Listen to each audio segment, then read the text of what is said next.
தமிழ்நாட்டுல வந்துங்க லஞ்ச லாவண்யத்துல புதிய உச்சத்தை தொட்டு இருக்குது இந்த டாஸ்மாக். எல்லா துறைகள்லயும் லஞ்சம் தலை விரித்தாடுது, அதுல ஒண்ணும் சந்தேகமா கிடையாது. ஆனா இந்த டாஸ்மாக்ல வந்து பாட்டில், எதிர்கட்சி தலைவர் சொன்னாரு 1.5 கோடி 1.5 கோடி பாட்டில் ஆன் அன் ஆவரேஜ் டெய்லி வந்து விற்பனை ஆகுது. அந்த 1.5 கோடி பாட்டிலுக்கு ஒரு பாட்டிலுக்கு 10 ரூபாய் 20 ரூபான்னு எக்ஸ்ட்ரா 30 ரூபாய் கூட வச்சுக்கிறாங்களாம். பில்லு கிடையாது, ரசீது கிடையாது, கணக்கு கிடையாது. இப்படி இந்த விஷயத்துல தொடங்கி அந்த கரூர் கேங், அது ஒரு பெரிய கேங் மாஃபியா மாதிரி வேலை செய்யுதுங்க.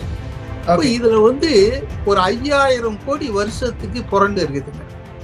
இப்ப நான் சொல்றது நம்ம பிடிஆர் பழனிவேல் தியாகராஜன் சொன்னார, அப்பவே வந்து அது 20,000 கோடி 30,000 கோடினாரு. இன்னைக்கு அரசாங்கம் சொல்லுது 48,000 கோடி வருவாய் வந்து டாஸ்மாக்ல இருந்து போன வருஷம் வந்ததா.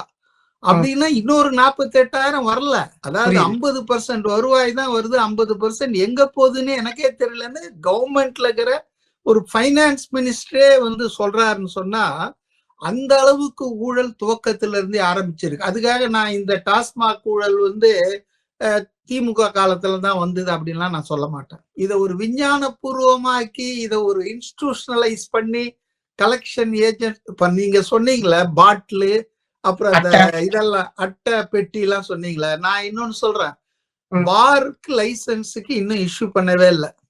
ஓகே இல்லையா? ஆனா சென்னையில எத்தனை பார் வேலை செய்யுது? ஏசி பார்லாம் வேலை செய்யுது. டெண்டர் விடாம எப்படி பார் நடத்துறாங்க? யார் நடத்துறாங்க? எல்லாம் திமுக ஆட்கள் தான்.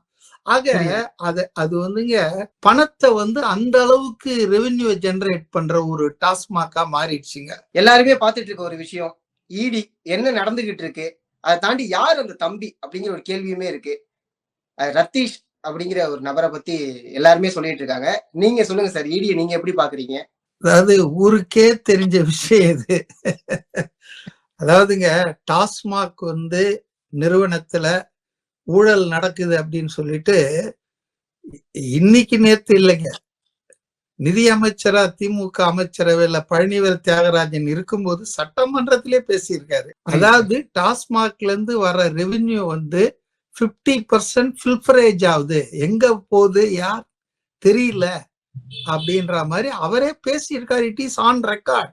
அது மட்டும் இல்லாம திமுக காட்சியிலயும் காலத்திலயும் அதிமுக காலத்திலயும் ஒரு 40க்கும் மேற்பட்ட எஃப்ஐஆர்கள் வந்து இந்த டாஸ்மாக்ல முறைகேடுகளை பத்தி பதியப்பட்டிருக்குது. இப்ப இந்த அடிப்படையில தான் வந்து இன்னைக்கு இடி வந்திருக்குதே தவிர ஏதோ வானத்துல இருந்து இடி குதிக்கல. ரெண்டாவது, இந்த டாஸ்மாக்ல வந்து ஒரு 2-3 மாசத்துக்கு முன்னால பண்ணாங்க இல்லையா சோதனை, அப்போ வந்து நிறைய பிரச்சனைகளை வந்து தமிழ்நாடு அரசும் டாஸ்மாக் நிறுவனமும் இடிக்கு கொடுத்தாங்க.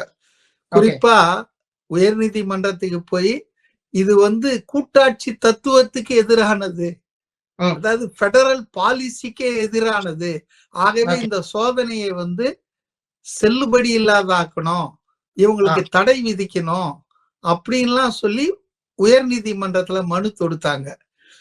அந்த மனு பரிசீலனையில இருக்கும்போது உச்ச நீதிமன்றத்துக்கு போனாங்க. ஆக அவங்க பதட்டம், திமுக ஆட்சியாளர்களுடைய பதட்டம் இதுல இருந்து தெரியுது. இது கூட்டாட்சி தத்துவத்துக்கு வேற இழுத்துக்கினாங்க. இந்த ஊழலுக்கும் மோசடிக்கும் கூட்டாட்சி தத்துவத்தை வேற இழுத்தாங்க.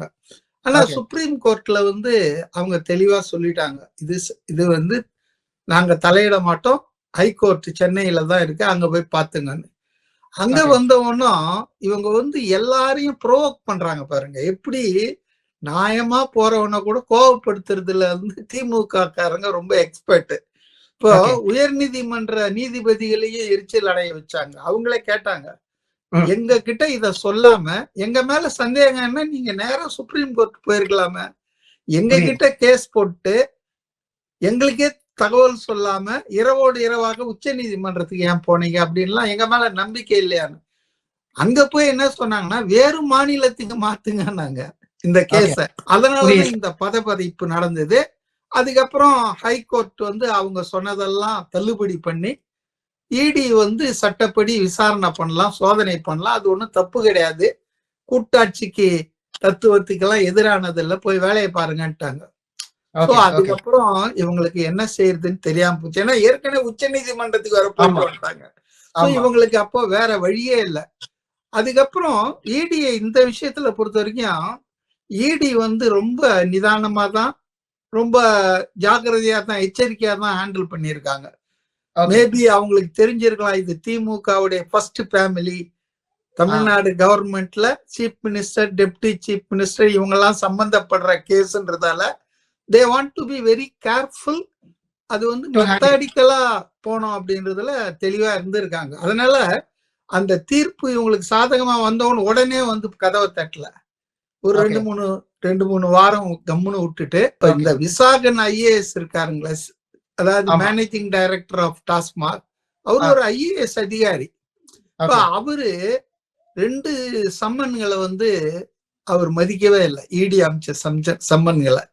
ம். அது காரணம் நான் கோர்ட்ல கேஸ் போட்டிருக்கேன், பெண்டிங் இருக்குது கோர்ட்ல, அது வரைக்கும் நான் அப்படி ஏதோ ஜால் ஜாப் பண்ணாரு. ஓகே. ஆனா இதுல என்ன விஷயம்னா, முதல் ரெய்டும் போதே அங்க பணியாற்றிய 3 முக்கிய அதிகாரிகள், அந்த ப்ரொக்யூர்மெண்ட் போடுறவரு, டெண்டர் போடுற அதிகாரி, இவங்களது செல்போனு, இவங்க எல்லா லேப்டாப்பும் தூக்கின்னு போயிட்டாங்க. அந்த அட்டை பாக்ஸ் முதற்கொண்டு ஒருத்தவர் தான் ஓவராலா கான்ட்ராக்ட் எடுத்து தமிழ்நாடு முழுக்க அவர்தான் அந்த அட்டை ஐ மீன் வரக்கூடிய. ஓகே. அதெல்லாம் மக்கள் பணம் தாங்க, அப்பாவிகள். எவனும் டாடா பிர்லா வந்து குடிக்கிறது இல்ல. எல்லாமே சாமானியர்கள், ஏழைகள், ஆமா. உழைப்பாளிகள், விவசாயிகள், தொழிலாளிகள், கூலி தொழிலாளிகள், இவன் தான் குடிக்கிறான். இவன் காசை வாங்கி இந்த அளவுக்கு பண்ணிட்டு ஏழையின் சிரிப்பில் இறைவனை காண்போம் திமுக ஆட்கள். ஓகே. இன்னும் இந்த செகண்ட் ரிப்போர்ட்டை பத்தி இடி இன்னும் அபிஷியலா ரிப்போர்ட் எதுவும் கொடுக்கல. ஓகே. 2 நாள் ரெய்டு பண்ணாங்களே தவிர, விசாகன்லாம் 10-15 மணி நேரம் 2 நாள் அவரை விசாரிச்சிருக்காங்க. ம். அவரு வாக்குமூலம் கொடுத்துட்டதாக சொல்றாங்க. ஓகே. அவரு என்ன வாக்குமூலம் கொடுத்திருக்காரு, அவருக்கு யார் யார் வந்து அப்ரூவரா மாறிட்டாரா என்ன, ஆ. அதெல்லாம் யா யாருக்கும் தெரியாது. யார் வாக்குமூலம் குடுத்ததுன்னு சொல்றீங்க? விசாகன் ஓகே. வாக்குமூலம் கொடுத்ததாலதான் அவர் அரெஸ்ட் ஆகாம ஆமா, தப்பிச்சாருங்க. ஆமா. அவரு வந்து நான் வாக்குமூலம் அரெஸ்ட் பண்ணிருப்பாங்க. இடி அரெஸ்ட் பண்ணி அவங்க வந்து கஸ்டடியில எடுப்பாங்க. சோ கண்டிப்பா. Being an IAS officer he should have understood the situation. இந்த இடி வந்து சீஃப் மினிஸ்டர் ஆஃப் டெல்லியை கைது பண்ணி உள்ள வச்சாங்க, அரவிந்த் கெஜ்ரிவால, சட்டமன்ற தேர்தலுக்கு சில மாதங்களுக்கு முன்னால. ஆமா, டெப்டி ஆமா. சீஃப் மினிஸ்டர் மணிஷ் சிசோடியாவை உள்ள வச்சு 7-8 மாசம் உள்ள இருந்தார் அவரு.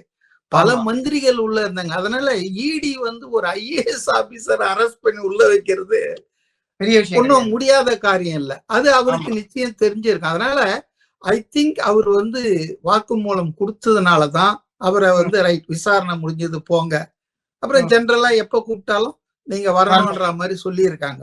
இதுல முக்கியமான விஷயம் என்னன்னா, அந்த டியர் பிரதர்னு இவர் வாட்ஸ்அப் அனுப்பிச்சிருக்காரு இல்லையா, யார் அந்த அது தம்பி? இப்ப கிடைச்சதா, துண்டு எப்படி வந்தது, அதெல்லாம் நான் போல. ஆ. இதெல்லாம் இவங்களுக்கு முன்னாலேயே தெரியுங்க. அதாவது இடி ஏற்கனவே இந்த மொபைல் எல்லாம் 3 மொபைல புடிச்சுன்னு போயிட்டாங்க போன 2-3 மாசத்துக்கு முன்னால இந்த ரெய்ட்லயே. அப்போ ஓகே. அவங்க அதெல்லாம் எல்லாத்தையும் எடுத்துட்டு இருப்பாங்க. ம். புரியுதுங்களா? பாஸ்வேர்ட் எல்லாம் அவரை வச்சே எடுத்து ஓபன் பண்ண சொல்லி எல்லாத்தையும் அவங்க எடுத்துட்டு தான் வந்திருக்காங்க. அப்போ ஓகே. இந்த டியர் பிரதர்னு சொல்றது யாருன்றதுதான் இன்னைக்கு முக்கியமான விஷயம். ஆ. தமிழ்நாடு அரசின் எல்லா டிபார்ட்மெண்ட் இன்க்ளூடிங் போலீஸ் கமிஷனர். இது ஏதோ டாஸ்மாக் மட்டும் இல்ல. அவரு வந்து துணை முதலமைச்சருடைய மனசாட்சி போல செயல்பட்டவர் தான் அந்த ரித்தீஷ் இல்லையா? ம். அப்போ அவரு வந்துங்க, எனக்கு கிடைச்ச தகவல் என்னன்னா, முதல் நாள் இடி கூப்பிட்டு நாங்க வந்திருக்கோம், கொஞ்சம் கதவு திறங்க, உள்ள வரணும்னு சொன்னப்போ நான் வாக்கிங் போயிருக்கேன், இதோ வந்துடுறேன்னு 3 மணி நேரம் அவங்கள வாசல்லே நிக்க வச்சுட்டு அவர் வந்து எஸ்கேப் ஆயிட்டாரு. ஓகே. ஆக்சுவலா முதல் நாளே ஈவினிங்கே அவர் வந்து தகவல் அவருக்கு ஏதோ கசிஞ்சு ம். துபாய் வழியா லண்டனுக்கு போயிட்டாருன்னு ஒரு தகவல். அதனால ரித்தீஷ் தான் வந்து இதுல ரொம்ப முக்கியமான ஆள். அந்த தம்பின்றாங்க இல்லையா? ஆமா. இல்லன்னா ஒரு ஐஏஎஸ் ஆபீசர் தன்னுடைய மேல் அதிகாரிக்கு ஏதோ ரிப்போர்ட் கொடுக்குற மாதிரி, இந்த டெண்டர் விவகாரத்துல இங்க இப்படி இருக்குங்க, இத ஹோம் செக்ரட்டரியும் ஃபைனான்ஸ் செக்ரட்டரி இவர் யாருங்க? இந்த தம்பின்றவரு என்ன ஸ்பெஷல் சீஃப் செக்ரட்டரியா? யார் புரியுது. இவரு? ரித்தீஷ் தான்றது உலகத்துக்கே தெரியும். ஆனா ம். துரதிர்ஷ்டவசமா தமிழ்நாட்டு ஊடகங்கள் என்ன விவாதம் நடத்துறாங்கன்னா ஈவினிங்ஸ்ல, பாமகவில் தகராறு அன்புமணிக்கும் ராமதாஸ் இது ரொம்ப தலையாய பிரச்சனை. இது நடந்துட்டு இருக்குது. ஆட்சியே காவு கொடுக்கும் போல இருக்கு. இவ்வளவு பெரிய விஷயம் நடந்துட்டு இருக்கு. 2 நாளா நடக்குது. துணை முதலமைச்சரை குறி வச்சு எல்லாரும் பேசுறாங்க. அப்போ தமிழ்நாட்டில் ஊடகங்கள் எல்லாருக்கும் தெரியும், எல்லா விஷயமும் தெரியும். ஆனா எல்லாரும் மௌனமா இருக்காங்க. அப்போ இந்த ரித்தீஷ்ன்றவரு தப்பிச்சிட்டாரு. அவரை எப்படி ஈடி பிடிக்க போறாங்கன்னு தெரியாது. ஆக இவங்க ஒரு ஆளை வச்சுக்கிட்டு எல்லாம் பண்ணிட்டு வகையா மாட்டிட்டாங்கன்னா அந்த ஆளையே க்ளோஸ் பண்ற கலைகளையும் கற்றவர்கள் தான் ஆட்சியில இருக்கிறவங்க. ஆனா இன்னைக்கு ரித்தீஷ் மாற்றாரோ மாட்டலையோ வராரோ இல்லையோ, விசாகன் எல்லா தகவலையும் சொல்லிட்டு இருப்பாரு. Visakan being an IAS officer and the managing director of the TASMAC, அவரு சொல்றது ஒன்னும் செல்லுபடியாங்க. எந்த கோர்ட்டுக்கு போனாலும் செல்லுபடி ஆகும். அப்போ இன்னைக்கு வகையா தான் திமுக மாட்டிருக்காங்க. அதை விட இன்னொருத்தரையும் காணோன்றாங்க. இன்னும் அபிஷியலா தெரியல. இந்த டான் பிக்சர்ஸ் இருக்காரு இல்லையா, அந்த அன்பில் மகேஷ், சிஎம் அவர்களுடைய அண்ணனுடைய மருமக பிள்ளை அப்படிங்கிற மாதிரியான ஒரு இப்படி எல்லாம் சுத்தவானா. கருணாநிதியினுடைய முதல் தாரத்தின் பையன் மூக்கா முத்து எம்ஜிஆருக்கு போட்டியா கொண்டு வந்தாங்கல்ல சினி ஃபீல்டுல, அவரால் தான் அவரு கட்சியை உடைச்சாரு. பிள்ளையோ பிள்ளை, பூக்காரி படங்கள்லாம் எடுத்தாங்க. ஒண்ணும் கிளம்பல. அது டான்னா என்னன்னு தெரியுதா உங்களுக்கு? DAWN, விடியல். விடியல் அரசு இல்லையா, விடியலை உருவாக்குறவங்க இல்லையா, அந்த பேர்ல ஆரம்பிச்சு சாதாரண அசிஸ்டன்ட் டைரக்டரா இருந்த ஆளு டக்குன்னு எல்லாம் தனுஷ், சிவகார்த்திகேயன், அப்புறம் ஒரு விஷயம் இருக்கு சார். என்னன்னா அவர் ப்ராஃபிட் ஷேர்ல தான் ஹீரோஸ கமிட் பண்ணிருக்காரு. சோ அதனால அதிகமா பட்ஜெட் போயிருக்காது அப்படிங்கிற மாதிரியான ஒரு தகவலும் வருது. அது எப்படி சார்? ஏங்க ப்ராஃபிட் ஷேர்ன்றது என்ன தெரியுமா உங்களுக்கு? ப்ராஃபிட் ஷேர் என்னன்னா ஜனங்களுக்கு தெரிஞ்சுக்கிறதுக்காக சொல்றேன். அதாவது ப்ரொடியூசர் மொத்த பணத்தையும் போட்டு படம் எடுத்துருவாரு. ஆக்டருக்கோ டைரக்டருக்கோ எந்த காசும் கொடுக்க மாட்டார். சும்மா ஏதாவது செலவு கொடுப்பாரு, எந்த காசையும் கொடுக்க மாட்டாரு. அதுக்கப்புறம் படம் வெளிவந்து ரிலீஸ் ஆச்சுன்னா அந்த படத்துல வர்ற வருவாயில மேஜர் போர்ஷன் ஆக்டர் எடுத்துக்குவாரு, ஒரு பெரிய போர்ஷன் ப்ரொடியூசர் எடுத்துக்குவாரு, பணம் போட்டார் இல்லையா. அப்புறம் டைரக்டருக்கும் ஒரு கணிசமான இதுதான் ப்ராஃபிட் ஷேரிங். இது ஆந்திராலாம் நடந்துட்டு இருக்கிற விஷயங்கள். ஆனா தமிழ்நாட்டுல வரல. தமிழ்நாட்டுல 200 கோடி கையில கொடுத்தா கூட அடுத்த வருஷம் தான் உங்களுக்கு. சிவகார்த்திகேயன், தனுஷ் எல்லாம் ஏற்கனவே கமிட்டட் பிலிம்ஸ் எல்லாம் இருக்குது. அந்த பணம் எல்லாம் ஏற்கனவே அட்வான்ஸ் வாங்கின படங்கள். அந்த படங்களுக்கு கொடுத்த கால் ஷீட் எல்லாம் ரத்து பண்ணிட்டு இவங்க இந்த புது டைரக்டருக்கு படத்துக்கு அதுவும் பணமே வாங்காம நடிக்க வராங்கன்னா அது நம்ப தகுந்ததாக இல்லை. இதெல்லாம் பொய். ஏன்னா இந்த படப்பிடிப்பெல்லாம் தடை பண்ணணும்னு சொல்லி ஏற்கனவே பணம் வாங்கின ஆளுங்கெல்லாம் போய் RK செல்வமணி அந்த பெப்சி கிட்ட கம்ப்ளைண்ட் பண்ணப்போ அவர் என்ன சொல்லிட்டாருன்னா, இது மேலிடத்து விஷயம், இதுல நாங்க தலையிட முடியாது, அட்ஜஸ்ட் பண்ணுங்கன்ட்டாரு. ஆக அடிச்சு புடுங்கன்றதுதான். அரசாங்க அதிகாரத்தை துஷ்பிரயோகம் பண்ணி இதுல இன்வால்வ்மெண்ட் துணை முதலமைச்சர் எல்லாம் இருக்காங்க. அதுல ஒன்றும் சந்தேகமே இல்லை. அதனால இந்த ஆர்கியூமெண்ட் எல்லாம் பொய்ங்க. தமிழ்நாட்டுல இருக்கிற உச்ச நடிகர்கள்லாம் திடீர்னு ப்ராஃபிட் ஷேரிங்க்கு ஒர்க் பண்றாங்க. அவங்க மார்க்கெட் போனவங்களானா கூட பரவாயில்ல. எல்லாம் மார்க்கெட்ல இருக்கிற ஆட்கள். சிவகார்த்திகேயன், தனுஷ்லாம் இதெல்லாம் சும்மாங்க. அதாவது மெயினா இத என்ன புரிஞ்சுக்கணும்னாங்க, ஒரு 20,000 கோடி 30,000 கோடி வருமானம் வரும்போது அது பிளாக் மணி தானே. அது உங்களுக்கு டாஸ்மாக் மூலம் கிடைக்கிறது it is a black money, unaccounted money இல்லையா, டாக்ஸ் பெய்டு பண்ணாத மணி. அப்ப இந்த கருப்பு பணத்தை வெள்ளையாக்குறதுக்கு 2 மார்க்கம் தான் உண்டு, ஈஸி. ஒண்ணு சினி ஃபீல்டு. அத தோல்வியே முடிஞ்சா கூட 100 கோடி லாபம்னு சொல்லுவாங்க இல்லையா. சோ அந்த படம் எடுத்து லாஸ் ஆயிடுச்சுன்னு சொல்லலாம். ஆக ஒயிட் ஆக்குறதுக்கு ஒண்ணு சினிமா துறை. அதுல இவங்க அத்துப்படி ரெட் ஜெயண்ட், டான் பிக்சர்ஸ் எல்லாம் இருக்காங்க. ஏகப்பட்ட ஆட்கள் இருக்காங்கன்னு வச்சுங்க. இன்னும் நிறைய பெயருக்கு வெளியே வராத நிறுவனம். அடுத்தது ரியல் எஸ்டேட். ரியல் எஸ்டேட்லயும் உங்களுக்கு கருப்பு பணத்தை வெள்ளையாக்கலாம். ஏன்னா வாங்குறவங்க எல்லாம் 50% பிளாக் மார்க்கெட். ரியல் எஸ்டேட்னு சொன்ன உடனே இந்த கேள்வி ஒண்ணு கேட்கணும். பாஷ்யம் இருக்குல்ல சார், இங்க பாஷ்யம்ங்கிற ஆமா கன்ஸ்ட்ரக்ஷன் ஆமா அது இவங்களோட தொடர்பு இருக்குங்க. முதல்ல வந்து 2 பேரும் சண்டை போட்டுட்டு இருந்தாங்க. இவரை கூட்டு போய் இருக்கிறதே இப்ப லண்டனுக்கு அந்த பாஷ்யம் அந்த கன்சர்னுடைய ஒரு பார்ட்னர் தான்ன்ற மாதிரியும் தகவல் வருது. அமித்ஷா கிட்ட நான் பேசி தம்பிய பத்திரமா கொண்டு வந்துடுறேன் சென்னைக்குன்னு எல்லாம் சொல்லிட்டு இருக்காங்களாம். பட் ஆனா ஆளும் வட்டாரம் வந்து ரொம்ப பயப்பீதியில இருக்குங்க. போன ரெய்டும் போதே அவங்க எடுத்த எக்ஸ்ட்ரா ஸ்டெப்ஸ் இருக்குல்ல, இந்த வழக்கை சிடி விசாரிப்பது இல்லீகல், இத வேற மாநிலத்துக்கு போன சுப்ரீம் அப்பவே அவங்க பதட்டம் தெரிஞ்சிடுச்சுங்க. அதாவது சரியான இடத்துல போட்டு கிடுக்கி போட்டு மாட்டிட்டாங்க. அதனால வந்துங்க இந்த இது வந்து திமுகவுக்கு அதுவும் கடைசி வருஷம் இந்த கடைசி ஓவர்ல வந்து ரொம்ப கஷ்டமா இருக்கும். கடைசி ஓவர்ல அடிச்சு விளையாடணும், விக்கெட் போகாமலும் பாத்துக்கணும். ஆனா திமுக ஆட்சி 5வது ஆண்டை தொடங்கின உடனே புள்ளிய வச்சாச்சு. குறி வந்து துணை முதலமைச்சருக்காக வைக்கப்பட்ட குறிதான் இது. வைக்கப்பட்ட குறி இல்லைங்க, நீயே போய் வலையில விழுந்து அவங்க என்னங்க குறி வைக்கிறது? அவங்க சொன்னாங்களா உங்களுக்கு பாட்டில் இப்படி வச்சு விழுங்க, பாதிய வந்து கொள்முதல் பண்ணாம அரசாங்க குடவுன்ல அனுப்பாம நேரா ஃபேக்டரியில இருந்து வாங்கிக்கிங்க, அவங்க சொன்னாங்களா?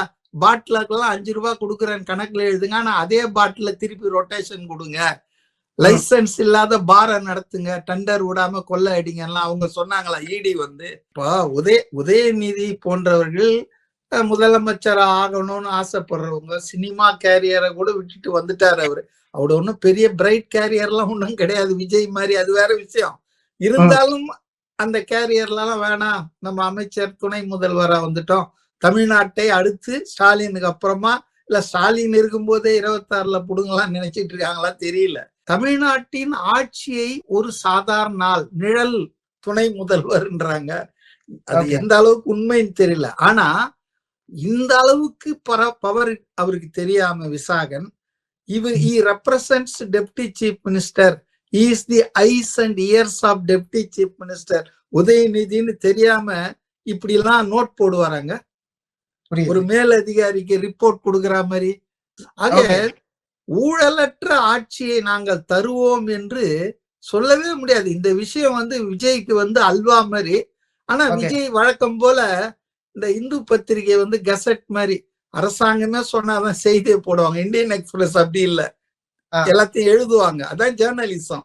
விஜய் வந்து இன்னும் இந்து பத்திரிகை மாதிரி என்ன நினைக்கிறாருன்னா, இடி ஸ்டேட்மெண்ட் வரட்டும், இடி உடைய, ஏன்னா இது ஒரு முக்கியமான இஷ்யூங்க அவருக்கு. லட்டு மாதிரி ஊழலற்ற நிர்வாகம், ஊழலற்ற, ஏன்னா இதுல அதிமுக அதிகமா வாயை திறக்க முடியாது. ஆமா, நீங்க பாத்தீங்கன்னா நேற்று ஊடகங்கள் நேற்று ஊடகங்கள் பாத்தீங்கன்னா ஃபர்ஸ்ட் சேவூர் ராமச்சந்திரன் முன்னாள் அமைச்சர் வீட்டுல ஆன்டி கரப்ஷன் ஸ்டேட் கவர்மெண்ட் உடைய லஞ்ச ஒழிப்பு போலீசார் துருவி ஆராய்ச்சி பண்றாங்க. அது பழி வாங்குதல் இல்ல இவங்களை பொறுத்தவரையில. ஆமா, அதுக்கப்புறம் தான் இடி வந்து 10,000 20,000 கோடி ஊழலுங்க. வரி பணத்தை சாப்பிட்டு இருக்காங்க, மக்களுக்கு வர வேண்டிய வருவாய கொள்ளை அடிச்சிருக்காங்க. அதை ஈக்குவேட் பண்றாங்க. முதல்ல அதுவும் சேவூர் ராமச்சந்திரன் அதிமுக முன்னாள் அமைச்சர் வீட்டில் சோதனை.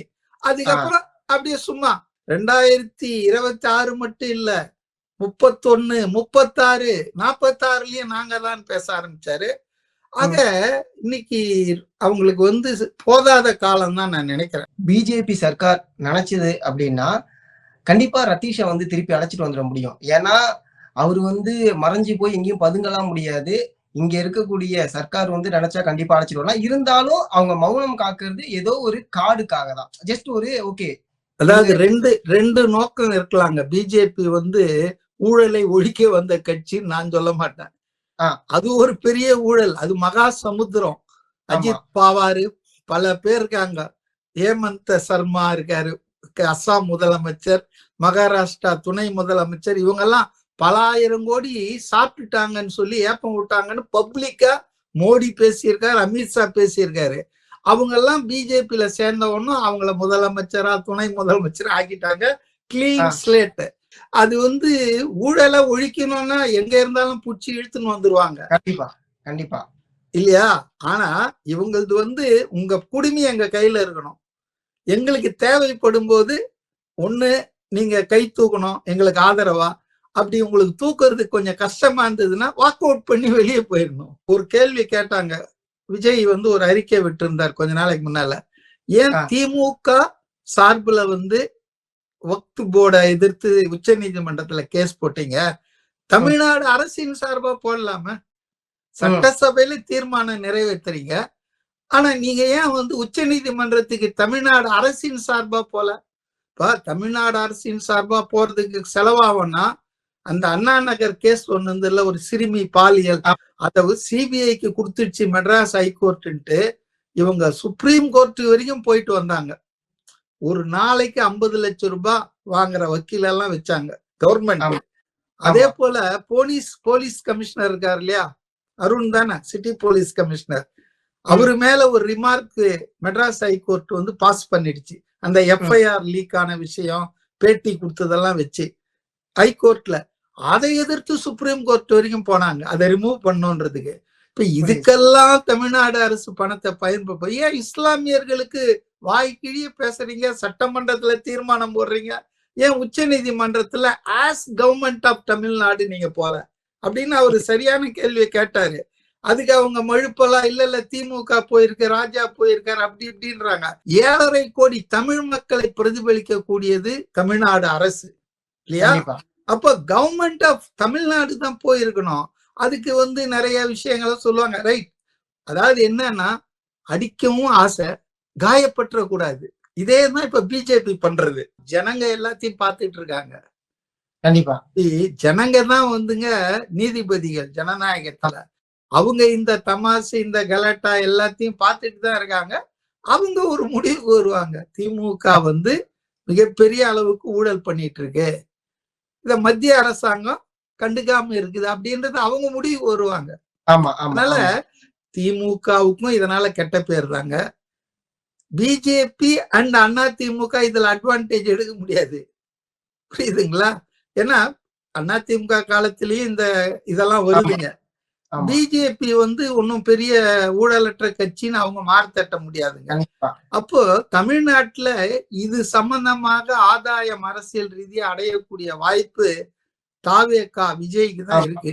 ஆனா அதை அவர் அடைவதற்கு முயற்சி எடுக்கணும். ஜென்டில்மேன் பொலிட்டிஷியன்றதால தடாலடி அரசியல்வாதி இல்ல விஜய், ஜென்டில்மேன்.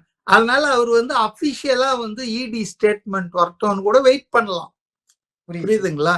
நம்ம எதுக்கு வாய் புளிச்சதோ மாங்காய் புளிச்சதோன்னு அறிக்கை விடணும் மற்றவர்கள் மாதிரி. தான் ஒரு டிஃபரெண்ட் டைப்பான பொலிட்டிஷியன் விஜய் காட்டிக்கணும்னு அவர் தெளிவா இருக்காருங்க. துவக்கத்துல இருந்தே அவர் வந்து ரொம்ப தெளிவா இருக்காரு. ஆமா, நான் வந்து இந்த மாமூலான அவனை திட்டுறது இவனை திட்டுறது சகட்டு மணிக்கு வையறது தனிப்பட்ட முறையில அப்படிலாம் செய்யறதே கிடையாது அவரு. அப்போ அதனால maybe is expecting the official statement from இடி. அதுக்கப்புறம் அவர் ரியாக்ட் பண்ணுவார் நினைக்கிறேன். பட் எனியோ இந்த விவகாரங்களால் அது கடைசியா லாஜிக்கல் எண்டு போய் அரெஸ்ட் ஆகுறாங்களா, இதெல்லாம் வந்து வெளியே வருதா, ஜெயிலுக்கு போறாங்களா, இதெல்லாம் விஷயம். ஆனா இது வந்து 2-3 கட்சியையும் அம்பலப்படுத்திடும் மக்கள் முன்னால. அதான் நான் நினைக்கிறேன். இதனால் political advantage will be for TVK தான் நான் நினைக்கிறேன்.